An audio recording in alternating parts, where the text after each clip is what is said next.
ஒரு கிராமத்தில் இந்த பரியல் கிரவுண்டுக்கு போகிற ஒரு வாகனத்தை வாங்கிவிட்டான். ஏதோ ஒரு ஃபண்டில் வாங்கிட்டான்.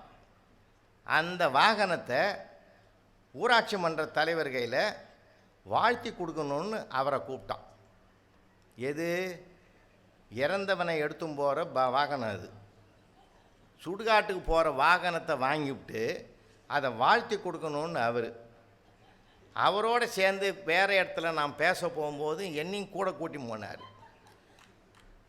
நீ பேசுகிறியாடான்னார். நான் சொன்னேன், எனக்கு அந்த அனுபவம் பத்தாது, நான் முதல்ல பேசிட்டு வந்து உட்காந்துடுறேன், நீங்கள் வாழ்த்து கொடுங்கன்னு. நீ கெட்டிக்காரன்டா அப்படின்னார். அப்புறம் அவர் பேசின வார்த்தையை நான் அப்படியே உங்களுக்கு சொல்கிறேன். அந்த வாகனம் அங்கே நிற்குது. ஊராட்சி தலைவர் பக்கத்தில் நிற்கிறாரு. ஐயா பேசுகிறாரு, இந்த ஊரை நம்பி இந்த வாகனத்தை வாங்கிட்டாங்க.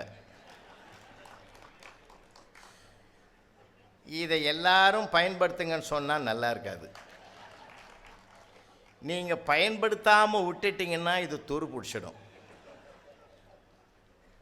அதனால் யார் யாருக்கு எப்பப்போ தேவையோ அப்பப்போ பயன்படுத்துங்கன்னு இதை ஊராட்சி தலைவர்கிட்ட கொடுக்குறேன்ட்டா சொன்னார்.